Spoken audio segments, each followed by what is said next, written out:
Hey everyone, it's AYBL Maine, and I wanted to jump back in here, do something a little bit different, but something that I had started before was the top 10 songs for every year that I've been alive.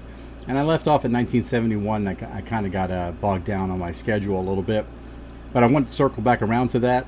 So these are going to be my top 10 songs from 1972.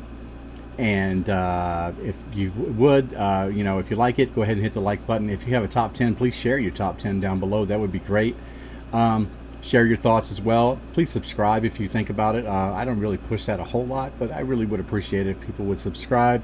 That way it makes me think that maybe there's people out there that actually want to hear what I'm having to say. So making it at number 10 for me for 1972, I have Doctor My Eyes by Jackson Browne. It's from his self-titled album. Got all the way to number 8 on the Billboard chart. Has David Crosby and Graham Nash that also sing backup on the song. I just like the song, how it takes off. It's a little bit of piano driven type song, like most of Jackson Browne songs kind of are. But I really enjoyed it and always kind of taken to the song. Making it number 9 for me is going to be Al Green's "Let's Stay Together." It's from the album of the same name. It made it all the way to number 1. It's considered the 60th greatest song of all time by Rolling Stones magazine from the 2010 edition. I kind of always remember it too from Tarantino does this to us all the time. I always kind of remember it from one of his soundtracks as well. So that's just the way it is. But it's a great song, timeless song. I've got the album. It's fantastic. Number 8 for me is "Rocket Man" by Elton John. That'll be from Honky Chateau. As you know, they usually, in that time frame, artists were putting out albums just like at least every year. Sometimes they'd put out 2 albums in the same year.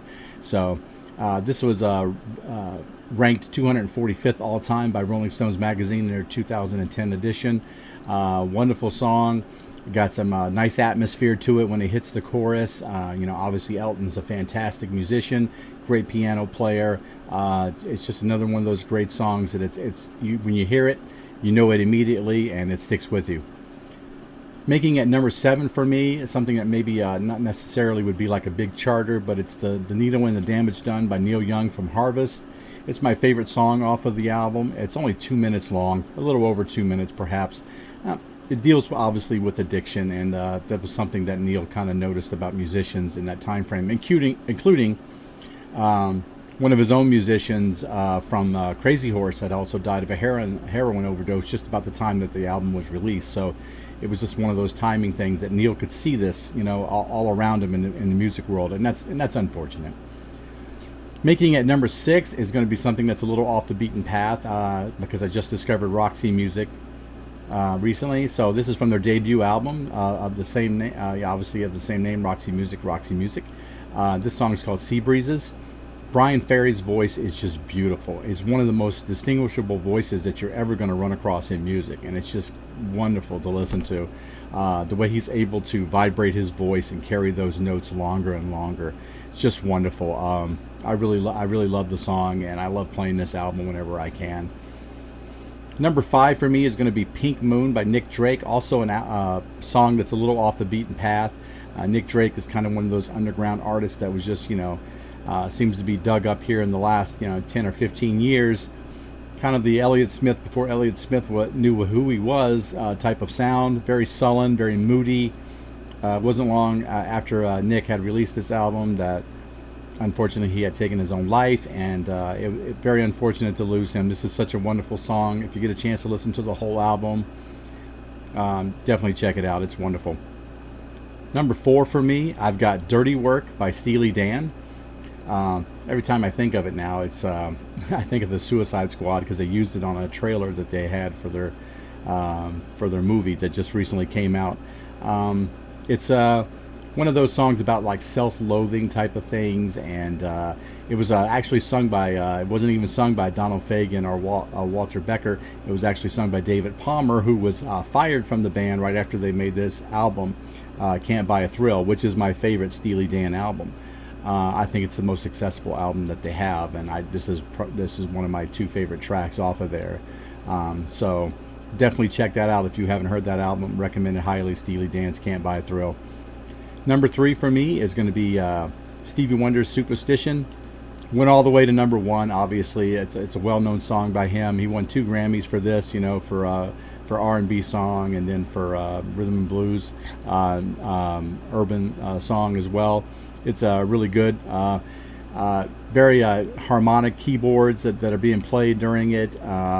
It's got that little bit of I almost classify it like when he hit Talking Book and that came out and he hit those run of albums. I almost thought that was neo soul before people were going to start to call neo soul neo soul. It was just wonderful stuff. So I put it at number 3. Number 2 for me is going to be the Hollies, Long Cool Woman in a Black Dress. Probably a song that doesn't really sound like any of their other songs that they're mostly noted for. A little bit more of a rockin' tune for them. Some heavy guitar play. It's from their album Distant Light. The song made it all the way to number 2 on the Billboard chart, and I just always like this song. It's just a great indicative song of classic rock. So I always rank it up really high, and I love listening to it, especially when I'm driving in my car. But number 1 for me is going to be the Rolling Stones from Exile on Main Street. It's Tumbling Dice. Song made it up to number 1 on the Billboard chart. It's a very gritty blues rock kind of sound that I really enjoy. Exile on Main Street is kind of an acquired taste, and a lot of people rank it really high. But it's one of those albums that you kind of absorb over several listens and everything. And this is clearly the standout track on here.